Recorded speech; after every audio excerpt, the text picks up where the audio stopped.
നിങ്ങളുടെ വീടുകളിൽ ഇത്ര നാൾ നമ്മൾ പില്ലറൊക്കെ ടൈൽ ഒട്ടിക്കല്ലേ, കട്ട് ചെയ്ത് ജോയിൻ്റ് ചെയ്ത് റൗണ്ട് പില്ലറൊക്കെ ഒട്ടിച്ച് എപ്പോക്സി ഒക്കെ ചെയ്യല്ലേ, അതൊക്കെ അഴുക്കിരിക്കുമല്ലോ. അപ്പോൾ അതിന് പകരം നിങ്ങൾക്ക് റൗണ്ട് പില്ലറിനാണെങ്കിൽ നമുക്ക് റൗണ്ട് കൊടുക്കാം, സ്ക്വയർ വേണമെങ്കിൽ സ്ക്വയർ കൊടുക്കാം.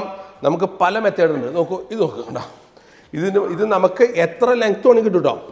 ഇത് ഞാൻ 2 എക്സാമ്പിൾ പീസുകൾ കാണിച്ചതാണ്. ഇത് നമുക്ക് എത്ര സൈസിൽ വേണമെങ്കിലും കിട്ടും. ഇനി ഇതല്ല, നിങ്ങൾക്ക് ഈ മെത്തേഡും വേണ്ടിയിട്ട് സ്ക്വയറും വേണമെങ്കിൽ ഇതേ കണ്ട ഓവൽ ബെൻഡിങ് കിട്ടും. ഓവൽ ബെൻഡ് കണ്ട ഇതുമാതിരി വരും. ഇത് സ്ക്വയർ വേണമെങ്കിൽ സ്ക്വയർ വരും. ഈ ഓവൽ ബെൻഡ് എന്ന് പറഞ്ഞാൽ നമുക്ക് ഫുൾ പീസായിട്ട് കെട്ടി നമുക്ക് ഓവൽ ബെൻഡ് കൊണ്ടുവരും. അത് നമുക്ക് ഇവിടെ വെക്കാം. അത് നമുക്ക് വളരെ നല്ലതാണ്, ഭയങ്കര ഭംഗിയാണിത്. ഫിനിഷിങ് നോക്കി, ഇതിൻ്റെ ഫിനിഷിങ് നോക്കിയേ, കണ്ട ഇതിൻ്റെ ബെൻഡ് നോക്കിയേ, കണ്ട ഇതാണ് പുതിയ ബെൻഡിങ് ടൈൽസാണ്. നമ്മൾ ഒറിജിനൽ ടൈലിനെ ബെൻഡ് ചെയ്തെടുക്കാൻ പറ്റും. പുതിയ ടെക്നോളജിയാണ്, ഇപ്പോൾ അടുത്ത് വന്നിരിക്കുന്ന ടെക്നോളജിയാണ്. ഇതിൻ്റെ വേറെ പ്രത്യേകത, ഇനി നിങ്ങൾക്ക് റൗണ്ട് പില്ലറാണെങ്കിൽ 2 പീസായിട്ട് വരും. നോക്കൂ, നമുക്ക് കണ്ട ഇതുമാതിരി ജോയിൻറ്റ് ചെയ്യാം. നിങ്ങൾ നേരെ വെച്ച് കഴിഞ്ഞാൽ ജോയിൻറ്റ് കാണില്ല. ഇത് നമുക്ക് ഒട്ടിക്കാം, 2 പീസായിട്ട് കിട്ടും.